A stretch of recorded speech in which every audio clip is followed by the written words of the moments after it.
Donc déjà, pour commencer, ne faites pas attention à ma voix parce que déjà, je me sens pas mal, j'ai mal à la tête, je suis enrhumé et mon ventre est plein. Donc ne faites pas attention à ma voix. Pop up, guess who, bitch? Ding dong. Must be that whip that I ordered. Donc je vais vous mettre dans le plan, je sais pas comment ça se dit, je vais vous mettre dans la situation. Donc c'était quand j'étais au CM1, si je ne me trompe pas, j'étais au CM1. Et durant cette époque, j'avais pas encore de téléphone. Quand je dis téléphone, c'est pour dire que j'avais pas encore de téléphone personnel, un téléphone qu'on a acheté, qu'on m'a offert, qu'on m'a dit que ça, c'est à toi. Donc maintenant, durant cette période, j'habitais chez une de mes tantes, la petite sœur à ma mère. Et durant ce temps, on était chez ma grand-mère, parce que si je ne me trompe pas, c'était durant les grandes vacances. Les vacances.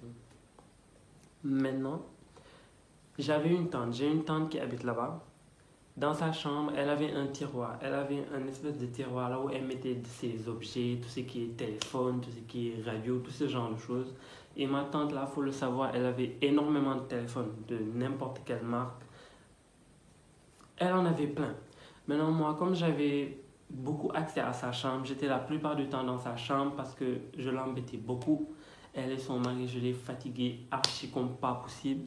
Maintenant, un jour, au moment où la bonne était en train de faire le ménage, je suis rentré. Comme déjà, je suis la plupart du temps dans la chambre, je savais exactement où se placer certaines choses et autres, surtout les choses qui m'intéressaient, bien sûr. Maintenant, dans un des tiroirs, il y avait des téléphones. Et là-bas, il y avait un téléphone qui m'intéressait, c'était un Samsung, je sais plutôt c'est lequel, mais c'était un Samsung avec les touches et autres. Vu que c'était au CM1, ça date de ouf. Donc ces téléphones-là étaient, on peut dire, à la mode. Et quand j'avais vu ça, je voulais archi, je voulais le prendre, mais je ne sais pas pourquoi, j'ai pas réfléchi à lui le demander, à lui dire de me le passer au fait. Maintenant, je me suis dit que ça doit pas être grave vu qu'elle a plusieurs téléphones, que si je prends celui-là, elle va pas le remarquer. Donc je me suis servi, j'ai pris le téléphone, j'ai pris les écouteurs, j'ai pris le chargeur, je me suis servi, j'ai bien fouillé, j'ai pris ce qui m'intéressait. Après ça, je pense qu'on est rentré chez nous. Je suis rentré chez ma tante, là où j'habitais. Maintenant, comme je l'avais déjà, j'ai commencé à installer mes applications dessus. Il y avait de la musique. Il faut savoir que c'était les Samsung dont tu avais besoin d'écouteurs. Il y avait la musique, il y avait la connexion, il y avait tout, hein. C'était un Samsung hyper sophistiqué. Donc maintenant, j'avais mis mes musiques dedans, les Stromae, formidables et tout. Il y avait tout à l'intérieur. C'était... Non, moi j'étais au paradis. Imaginez-vous, j'étais au CM1, j'avais un téléphone comme ça. Non. Maintenant, chaque soir, j'écoutais la musique, blablabla. Vous connaissez l'histoire, comme d'hab. Maintenant, un jour, quand on est retourné chez ma grand-mère, je ne sais pas qu'est-ce qui se passait là-bas. Soit c'était un anniversaire, soit c'était une fête. Comme chez nous de base, quand on fête les anniversaires ou quand sont les fêtes traditionnelles et autres, on se réunit en famille. On est tous là-bas, les cousins, les cousines, les oncles, les tantes. On se réunit tous chez ma grand-mère. Et maintenant, il y avait un jour, j'étais dans la cuisine avec une de mes cousines, si je ne me trompe pas, une de mes cousines. Elle était en train de préparer. Donc moi, comme je me fous beaucoup de mes cousines, je les embête énormément. Moi, il faut le savoir, je suis une personne hyper taquin. J'embête tellement, tellement, tellement. J'étais dans la cuisine avec ma cousine, elle préparait et tout. Et juste quelques minutes après, il y a ma tante qui sort de sa chambre. Elle demande, est-ce qu'on n'a pas vu un téléphone? Tout le monde était là, non, non, non, non, non, parce que déjà, ça faisait déjà, je pense, une semaine que j'avais le téléphone. Elle ne l'a pas demandé, elle ne l'a pas cherché. Moi, je pensais qu'elle n'aurait pas besoin de ça, vu que c'était dans son tiroir, c'était éteint, la batterie était à plat et autres. Maintenant, elle demandait le téléphone. On lui a dit non. Tout le monde disait non, ils ne savent pas, ils ne savent pas, ils ne savent pas. Maintenant, comme moi, j'avais un peu peur, j'ai pris le téléphone, je l'ai déposé dans la cuisine, vu que j'étais avec une de mes cousines. Je l'ai déposé, je suis allé m'asseoir. Elle est allée, elle a pris le téléphone et elle est allée demander à ma tante est-ce que c'est le téléphone. Ma tante lui dit oui, c'est ça, où tu l'as pris et tout, tu sais, les trucs. Après, elle a cru que c'était elle qui l'avait. Après, elle a dit que non, c'est pas elle, c'était dans la cuisine et tout. J'étais avec papy, gna gna gna gna. Après, ma tante est venue vers moi, elle m'a demandé si c'était moi. Au début, j'ai mal nié, hein. J'étais là, non, c'est pas moi, je savais pas que c'était là, je savais pas que tu avais perdu un téléphone et tout. Après, au final, comme elle me criait dessus, elle m'insultait, etc. Après, j'ai avoué, je lui ai dit que c'était moi. Après, elle m'a menacé de me trahir à ma tante. J'avais archi peur vu que Ma tante là, vous savez, en Afrique, il n'y a pas de pardon, on te bastonne quand tu fais des bêtises et autres. Maintenant, moi j'avais peur, je lui demandais pardon. Je disais à ma grand-mère, comme elle était dans la maison, c'était chez elle, je lui disais, dis-lui de me pardonner, de ne pas lui dire. Et ma grand-mère, comme elle m'adore, comme elle adore ses petits-fils, vous savez, les grand-mères de vrai. Maintenant, elle demandait pardon pour moi et tout. Elle demandait. Mais ma tante était hyper vénère, elle était hyper énervée. Elle disait carrément non, qu'elle n'allait pas me pardonner parce que si elle me pardonne là, c'est sûr que je vais le reprendre et autres. Et après, c'est passé. Je pense qu'après ça, je suis rentré chez moi, je suis rentré chez ma tante.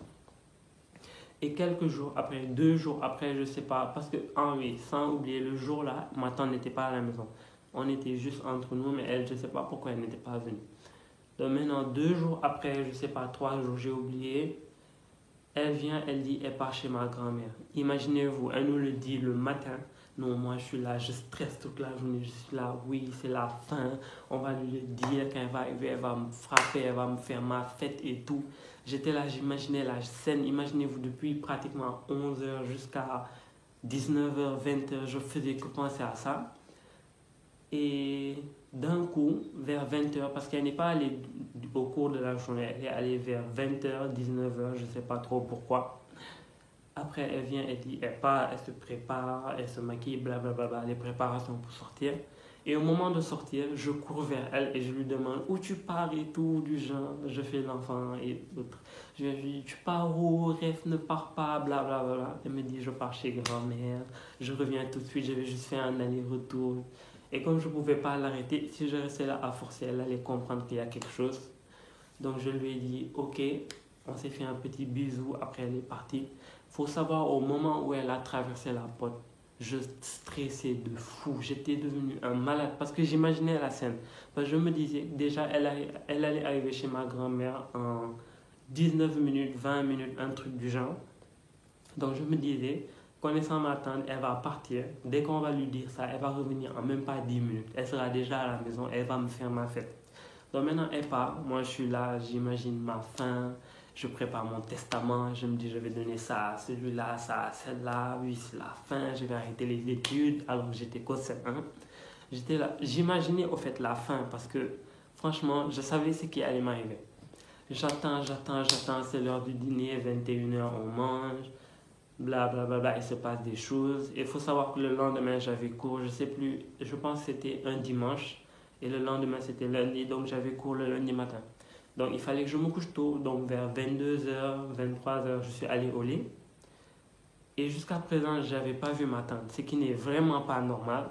J'étais là, mais pourquoi elle n'est pas encore venue? Peut-être qu'on ne lui a pas dit ça, peut-être qu'elle est ressortie avec une de ses potes ou un truc du genre. J'essayais de me créer des petits trucs dans l'esprit pour pouvoir oublier. Donc je me couchais. J'arrivais pas à dormir, mais on peut dire que j'étais à moitié endormi. Genre, j'étais couché, c'est comme si je dormais, mais j'arrivais à savoir ce qui se tramait autour de moi. Je sais pas, après, je sais pas exactement à quel moment elle est rentrée à la maison, mais il faisait tard, c'est ce que je sais. Elle est venue, fallait la voir. C'était comme une lionne. Elle n'est même pas restée là à raconter aux gens ce qui s'est passé, ce qui était bon, ce qui n'était pas bon. Elle est venue, elle a jeté son sac, elle est rentrée dans ma chambre, elle m'a tiré. Vous savez, déjà, le lit est là.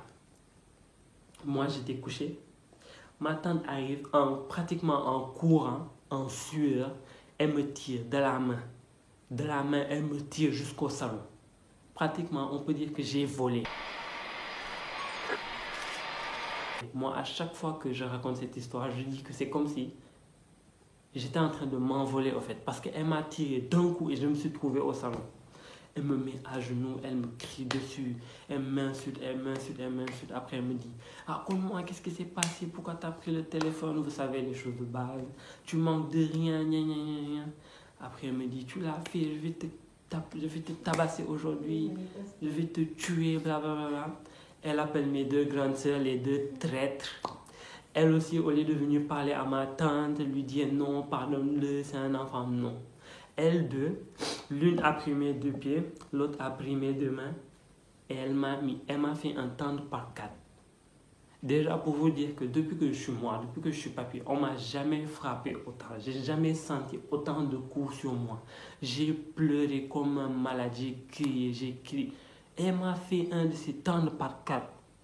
Et mes soeurs, au lieu d'un peu de lâcher mes mains pour que je tombe, pour que je puisse fuir, rien, elles étaient là.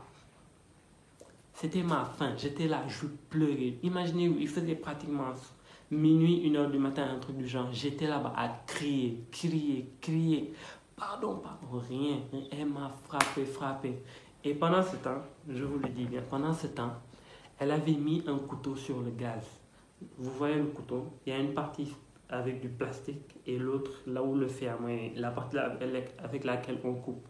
Elle avait mis cette partie sur le feu et elle avait laissé le gaz carrément plein. Pendant ce temps, elle était en train de me casser la gueule comme pas possible. À un moment, elle me lâche, elle me dit va dans ta chambre. Moi, je cours, j'arrive dans ma chambre, je me mets au coin parce que, faut le savoir, mon lit était au coin en fait. Au bout du lit, il y avait. Bah, vous m'avez compris. Je me suis mis au coin, j'étais là à pleurer, j'étais là tout en sueur, ma tête. Je sentais ma tête faire ça. Ma tête me faisait hyper mal, tellement j'ai crié, tellement on m'a frappé, tellement j'ai bougé. J'étais là-bas, j'étais au bout en fait, j'étais là, non, c'est pas possible. Moi, je pensais qu'elle avait fini, qu'elle allait me laisser dormir et autres. Devinez ce qu'elle allait faire. Je vous laisse 3 secondes pour écrire en commentaire et devinez ce qu'elle était allée faire. Elle était allée prendre le couteau qu'elle avait laissé sur le gaz. Quand elle est arrivée dans la chambre avec ce couteau, déjà, le temps qu'elle avait laissé, on peut dire qu'elle m'a frappé pendant pratiquement 30 minutes, un truc du genre. Fallait voir le couteau. Le couteau était carrément orange. Il avait tellement brûlé, le fer était devenu carrément orange. La partie grise que vous voyez là pour couper n'importe quoi, elle était devenue carrément orange. Tu voyais la couleur à distance. Elle vient vers moi, elle monte sur le lit, bah! Et elle me dit, tu vas refaire ça, tu vas refaire. Je lui dis, non, pardon. Comme d'habitude, j'étais là, je pleurais, je criais parce que voyant un couteau qui est brûlant, il va suffire qu'elle le met sur ma peau et c'est mort. Je perds tout, c'est la fin. Moi, j'imaginais encore une autre histoire que cette fois-ci, elle va me tuer avec un couteau brûlant. Elle vient, elle me le met carrément devant le visage. Elle me dit, si tu le fais, je vais te couper les mains. Elle m'a menacé comme un malade. Moi, j'étais là, c'est pas possible, c'est mort. En ce moment, ma tête était en train de brûler encore plus. J'avais encore plus mal à la tête. Imaginez le stress et tout ce qui venait en même temps. J'étais là, pardon, non, je ne vais plus le refaire, pardon.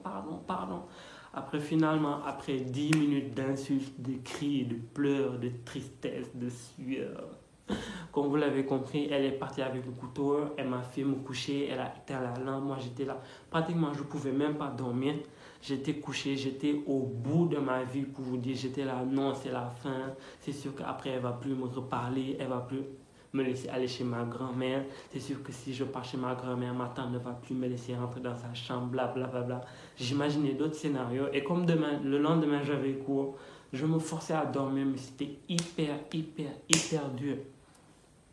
Et vite fait, j'ai dormi, la nuit s'est passée, le lendemain est venu. Et il faut le savoir, ma tante, c'est une personne que tu peux énerver. Tu peux vraiment l'énerver jusqu'à la mettre à bout.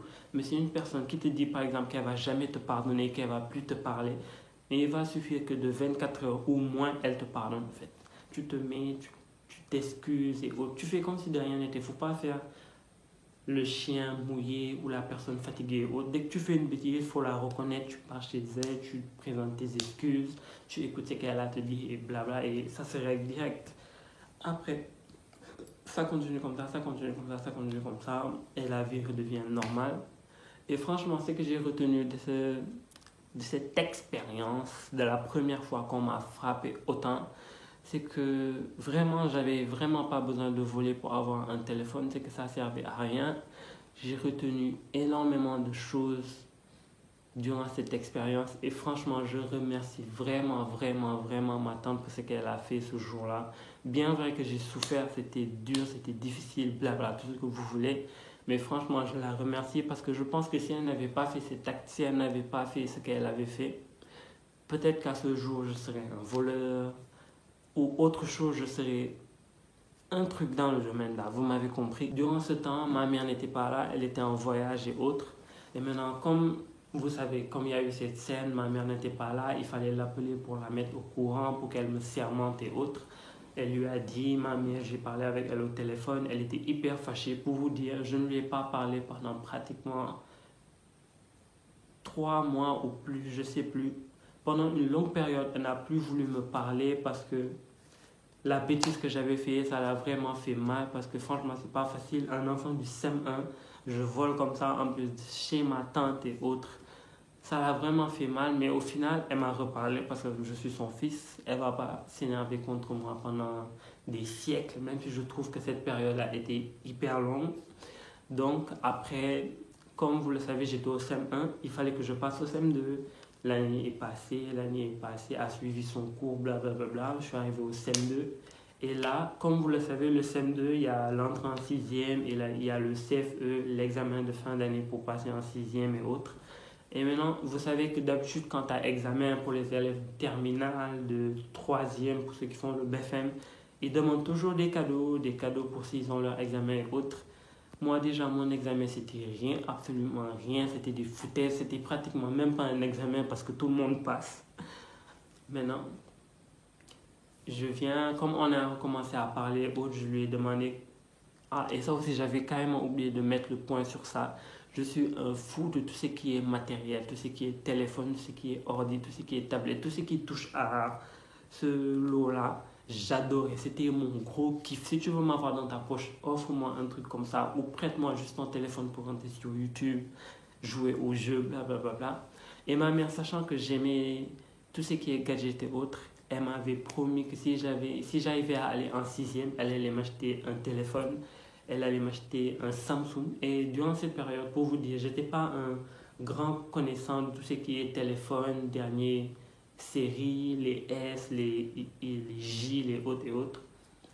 Maintenant, je passais durant le CM2, l'année a suivi son cours, c'est parti, on est arrivé à l'examen, j'ai eu mon examen, j'ai eu les 2, je suis passé en classe supérieure, les vacances sont arrivées, blablabla, et là, elle m'offre un téléphone.